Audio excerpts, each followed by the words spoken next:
Hey,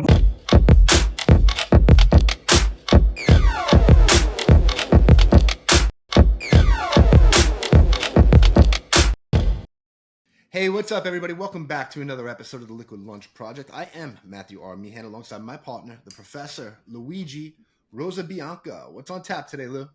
Matt, today's podcast is a game changer.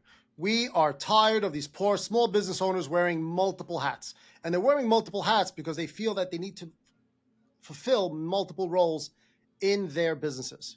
No more. We are now going to gain clarity on what those roles need to be and where we find the human resources to fill those roles. And to do that, we've got Propulsion AI. Scott Morris is the CEO and founder of Propulsion AI. Welcome to the podcast, Scott. Matt, Luigi, I'm a big fan of your show, so I was really honored when I got the invite from you guys. Thank you a lot. Scott, I will tell you one thing. It takes a little bit of chutzpah, and that's a technical word, to leave a cushy corporate job to start up Propulsion AI as a startup. So give us the brainchild and then explain to the audience how they can use Propulsion AI to propulse their business? Yeah. To propel, maybe? I don't know. Thank you. Chutzpah. You're not from New York, are you, Lou? Nah. Look, I'll tell you kind of the genesis, right? I've been in HR for about 25 years, about 20 of those in a C-level role, organizations from 15,000 down to 250. And in that time, I bought a lot of software. And for me, it just never seemed like the software got to the heart of what the problem was. And I had it in my head that I could just do a better job, even though I'm a non-technical guy, of building software because I had walked the problems. In an organization of 250, nobody cares what your title is. Everybody's sleeves are rolled up and you are dug in. And so I've solved a lot of the problems that we're attacking by hand. And now what I'm trying to do is bring technology in. And another thing happened to me that was really formative that caused that move out of corporate America and into my own company. And it centers around the concept of fit. After 25 years of providing advice to others about how to find the right match with an employer, I found myself in a situation where I just didn't fit. The way I communicated wasn't the style that the organization needed. The priorities I had for change were misaligned. It was really hard to read on the way in. And it started me recognizing that, candidates have so few tools available to them to figure out how they fit with employers. And so many employers do a bad job of really disclosing the situation. Here's the hard work. Here's who we are. Here's the good stuff. Here's the bad stuff. And coming out of an organization like that, at the end of my first year in that organization, I hated it and they hated me. And the price tag for that is not just to the employer. There's a personal price tag.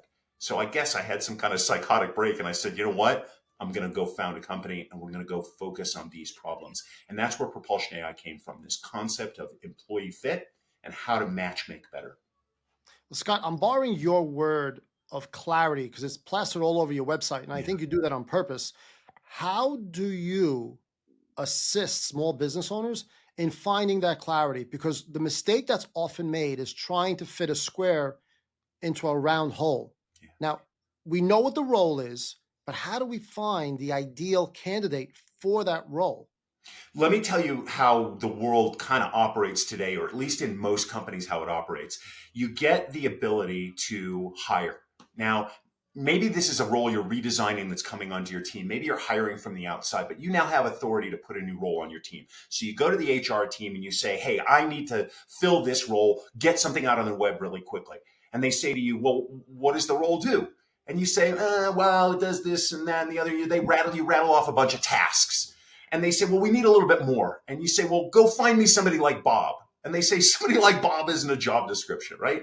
And this is the biggest problem, is that managers have a really hard time getting out of their head, even when they have a concept of what they want in the role, they have a hard time for some reason getting that out. We built a product that interviews that manager. And in the course of that interview helps draw out, provoking the thinking, catalyzing the ideas, drawing out these ideas about how that role is going to fit into the strategy. What kind of outcomes you want, not tasks, outcomes. What are you going to distribute ownership for? What kind of measures of success are you going to use? That's what people want. They want to understand, what do I need to do and how are you going to know if I'm successful? Competencies, skills, etc. All of that comes out in the course of that interview. And then the greatest part of that is that the platform does all the documentation for you. And recruiters tell us that this process takes them 4 to 6 hours. When you come out of the interview, the platform is going to write an SEO optimized job posting, a performance based job description, social media content, interviewer guides, and not in 4 to 6 hours, but in as little as 15 minutes. So you had told us prior to us actually recording that it actually does the interview process for you in a way. So can you elaborate on that a little bit more? Well, you think if I was going to sit down with an HR business partner and talk about a role, that person is going to ask me questions.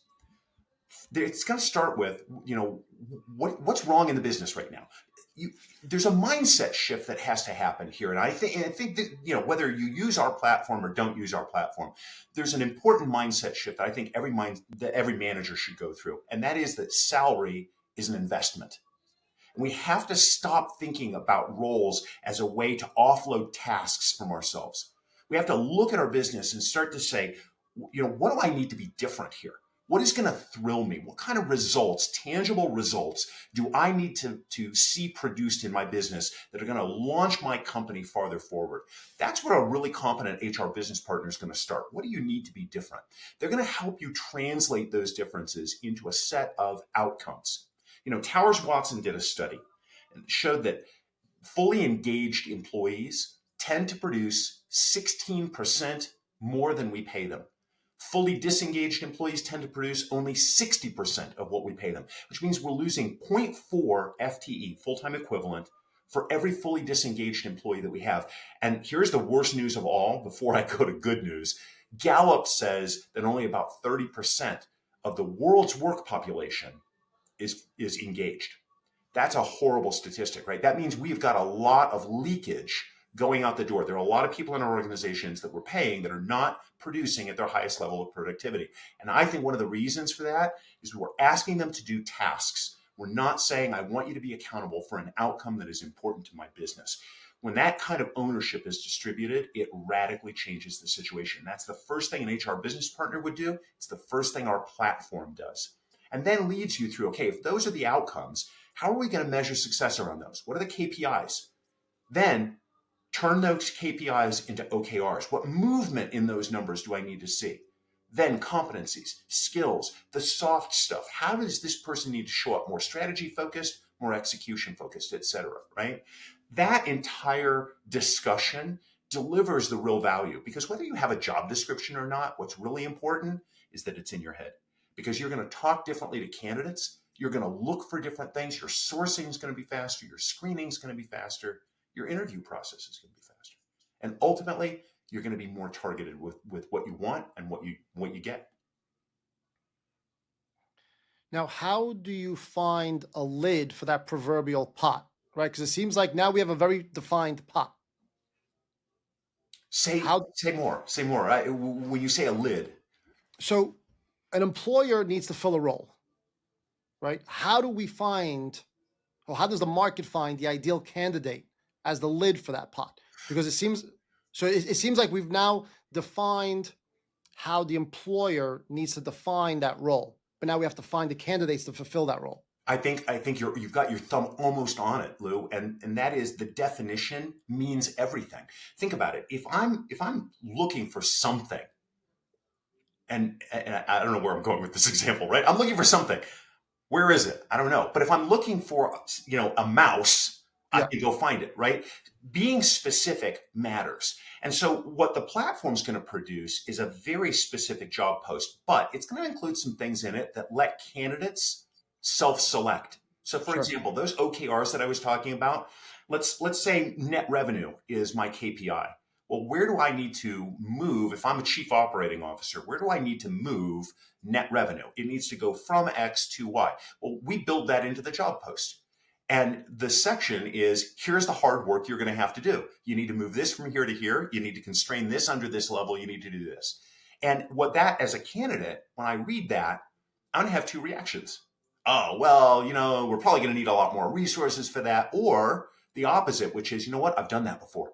I know I can do that. I want to talk about that role. So candidates, when employers are really transparent, not just about the good stuff, but about the hard work that has to be done, because that should be not negotiable, then candidates have the ability to self-select. That's a good first step.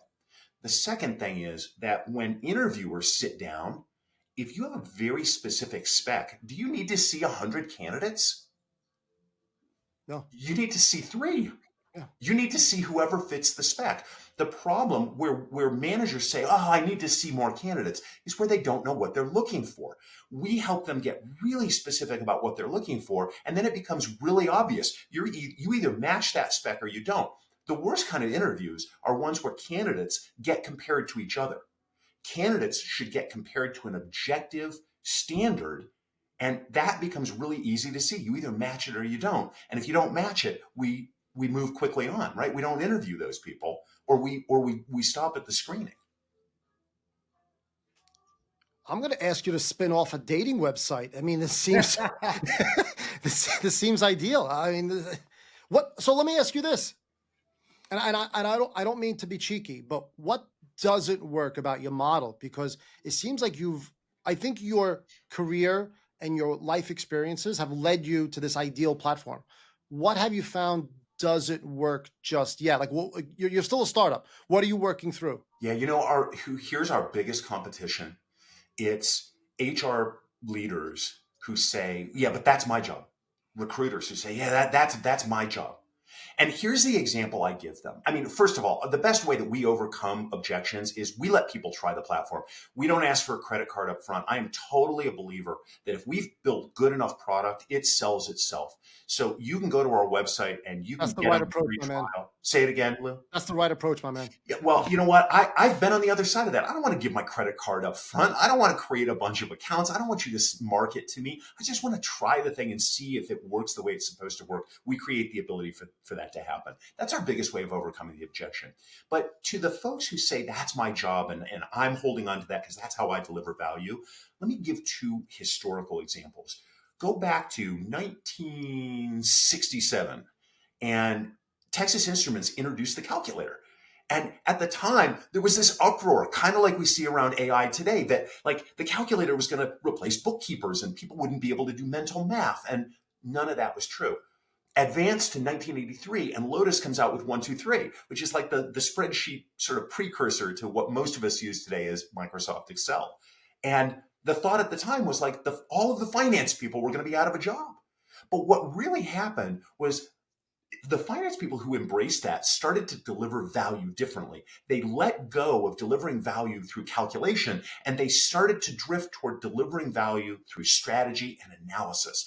That's exactly what we're seeing with artificial intelligence. And the reality is, AI is not going to take people's jobs, but those who embrace the technology and learn how to apply it are going to outpace the folks that don't. And so those people will ultimately take the jobs of the ones who have not embraced that technology. Yeah, I couldn't agree with you more.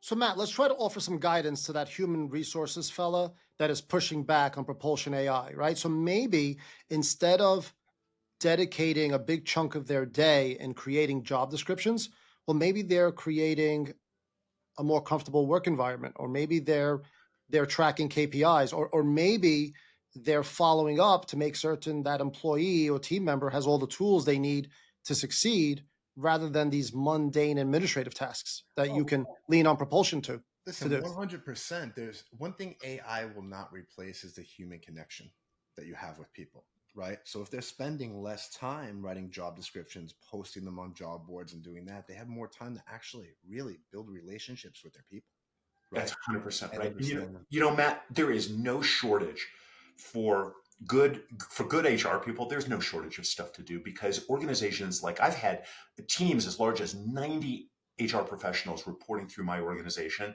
and we've never felt like we had enough resource to address all of the things that the organization needed and wanted us to do. And I had a bunch of really competent people. The urgent always pulls you down out of the strategic. And that's really what we're trying to enable. We're trying to allow HR people to become more consultative in what they deliver, more strategic in what they deliver, and offload some of the stuff that honestly, none of us like anyway. The economy that we're in, this is not our grandparents or our parents' economy. People are switching jobs every 2, 4, 5 years now. So it's not a matter of just getting them in the door. It's about keeping them, right? And in order to keep your people, you have to develop those human relationships. Well, you know what? You've got to select them for the right reason. You have to distribute, you have to be willing to trust them with accountability for stuff that really matters in your organization. And to do that, you have to be able to articulate what it is, what the outcomes are that you want them to actually be owners of. And then you've got to be able to measure their success objectively and reliably. And, performance management should not be about correction. It should be about growth. And if you think about it, like one of the things we produce in our spec, in our job description, it's not just job duties. It's here are the outcomes, here are the measures of success, and here are the competencies and skills that you're going to need. That sets you up for perfect or for improved performance management. Because now we can say, okay, let's look at how you did this year or this quarter around the results that you needed, the movement of the numbers that you needed to generate. Secondarily, let's look at how you showed up. You're doing great with these competencies. I think you could do a little bit more over here. Let's develop a plan for how we're going to help you get those or these skills. That's a different conversation in performance management, but it stems from the same basic clarity. So Scott, how did you end up in the human resources world? How'd you start? How did I start? So I came out of learning and development, but I'm going to tell you guys a different story. My one of my early roles, I was a police officer in the city of Los Angeles, and one of the things You that got out just in the nick of time. well, you know what, it was a different day, and I was an idealistic guy. It was a great job, and there are a lot of great people in the Los Angeles Police Department. But the lesson that I took out of that is that you can have four people standing on four different corners of the same intersection, watching the same accident, and have a very different perspective about what they actually saw. And to a certain degree, organizations work like that too. Trust matters, perspective matters, point of view matters. And so it seems like maybe an unnatural conversion, but a lot of the things I learned are still applicable. So you decided to leave corporate America, go out, launch Propulsion AI. One of the biggest things, no matter if you're starting a business or you're in business for 25 years, is funding and capital. How'd you fund the business when you first got So started? yeah, this is a bootstrapped operation. We're open, obviously, to conversations, and we're having some right now about the injection of capital that's going to help us to advance our mission. Because as a company, we're really focused on this concept of fit. This first piece is the foundation. If an organization can't clearly describe what they want in their roles, how they're going to measure the success of those roles, everything else gets exponentially harder. But if you conquer that first one, you still have a bunch of other problems. How do you select the right people for the role? And by the way, I think we way over index on resumes, and I think we way over index on the technical qualifications for a role, and we don't pay enough attention to some of the other things that truly drive success. So how do you select? How do you onboard people? And I don't mean socially onboard. How do you get the OKRs out of the job description and into the one-on-one What meeting? is You've said that a couple times now. What is OKR? Can you tell what it is? Sorry about that. It's objectives and key results. Okay. So when you think about it, like if my KPI, if my key performance indicator is employee net promoter score, right? My OKR is move it from 50 to 65 in the next 2 quarters. Right Got it. now, then out of that comes a work plan. What am I going to do in order to make that number move the way I want it to move? That's an entire system, and it's facilitated by understanding upfront EMPS is important to our strategy, and that's going to be your key performance indicator because these are the outcomes that you're going to produce, and here's the movement that we need. Right, that's the trifecta. So opening the doors, funding the company, bootstrapping it. Next is getting clients, right? Every small business needs to get clients. You need three things, I think, in business to be successful, right? An Yeah, money's idea, one of them, get money, right? money, Don't underrate people, it. money, people that will help you get to your vision off the ground, right? And help you run the company, and clients. How do you get your clients? How do you guys go about marketing? Let me just identify with what I think the audience might be thinking right now. Every small business owner who has been in a larger corporation may have walked this same path, which is that, in a large corp, you look over at marketing and you're like, the people from marketing, they're no good. And then you get out there and you're doing it. You're like, geez, marketing's hard. And I could say the same thing about product or about sales or about engineering, about all of it, right? So it starts with, you gotta, as a small business person, you gotta be willing to put on any hat and really dig in and learn how to do those things. I spend a lot of time right now telling people about our product and getting them in because it sells itself. The biggest use case we have right now is we're finding that non-HR people find our product and they use it. In fact, I'll give you an example. We had a senior VP from Albertsons who got on the platform and in 20 minutes went start to finish, everything, designed a role for their team, downloaded the documents, and I know exactly what happened to those documents. They went over to the HR business partner, and that senior VP said, here, this is what I need. Get this out on the web. And then the next sound you heard was the HR business partner's jaw hitting the table because the documentation's really good. And the answer should be yes. You know what? We saw the posting that afternoon on the web. So it turned what would have been, weeks of back and forth into a couple of hours, which was probably mostly delayed to just get it on the board. So I spent a lot of my time just trying to share the idea with people and let them try it because we're finding that that's the biggest pipeline to success. Do you have a clear vision on the future of Propulsion AI? I mean, do you expand to different industries? Does the platform evolve, or are you still kind of working through that initial stride? So really good question. And I'll tell you first, these problems are universal. I spent a part of my career working in Latin America, in Costa Rica, and the problems that we face here in the States, we address them differently in Costa Rica, but they are the same problems. It's a problem of clarity. It's a problem of transparency. It's a problem of not being able to get the thoughts out of your head quickly and easily. Those are human problems. They're not country problems. They're not culture problems. So insofar as that, we think that the solution is broadly applicable around the world, even though it probably gets delivered slightly different because there are different labor laws and those kinds of things in different countries. We have a definite plan. We're laser focused right now, Lou, on just bringing this product to market and making sure that it does exactly what it is that we say that it does and that it does it repeatedly for people. But we absolutely have a roadmap. The interview right now is text-based. Voice is on our roadmap. One of the biggest problems that a lot of HR people will say is that managers want to over-specify minimum qualifications. On our roadmap is logic that will help those managers question that. Do you really need a bachelor's degree for this entry-level role? Do you really need 15 years of experience to do this? Especially when you compare it to what equitable salary would be, right? That's on our roadmap. As a broader vision for the company, yeah, end to end, we are addressing the talent management cycle because what we want is for people to come into an organization and stay and be productive and be engaged. Well, we're drinking the Kool-Aid. We love the product. I'm curious, why did you call the company Propulsion AI and not Propulsion HR? Well, so first of all, I'm teasing. Fair enough. Now, this is exciting.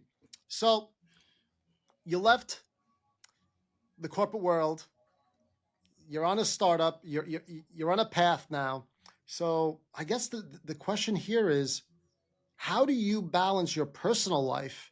Because I would imagine running a startup, you probably don't have too much time to sleep and eat, let alone personal activities. So how do you balance the two?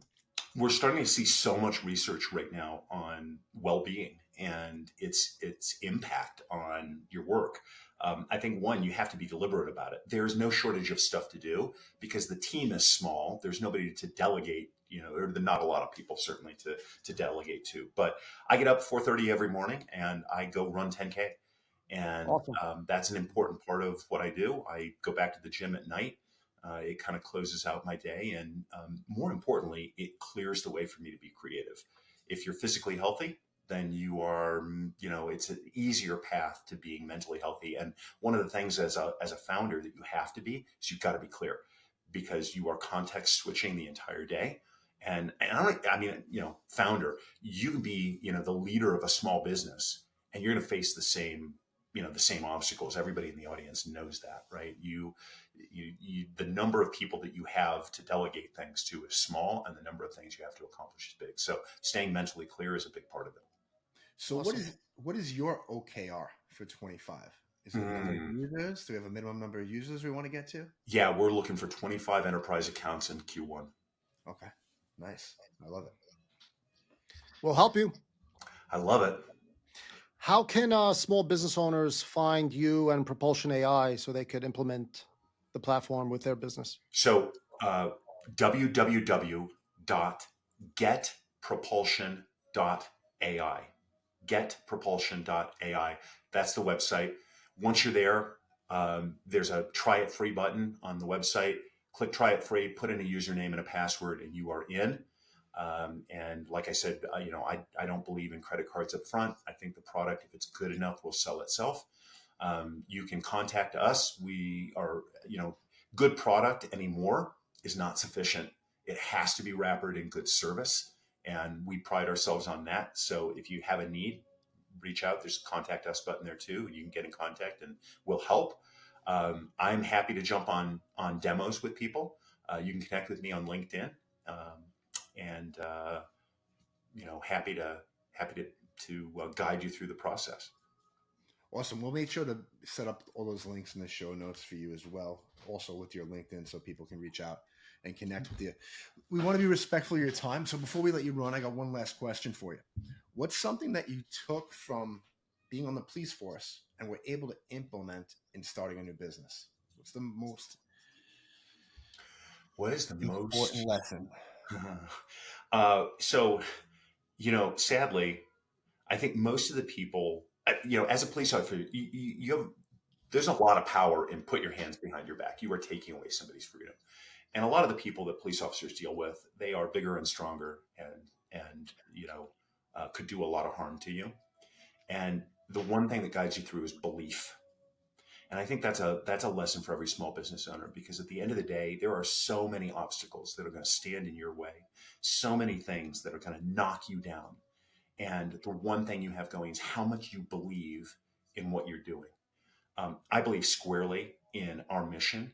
I am seeing it now that we have product out. I am seeing it in action, how it is helping people, how people love the product. But for a long time, that was invisible, right? And that belief is the only thing that kept me going and will keep me going in the future. I think that's true for any small business owner. I love it. Scott, thank you so much. Everybody, that's a wrap of the Liquid Lunch Project. We'll catch you on the next episode. Thanks, guys.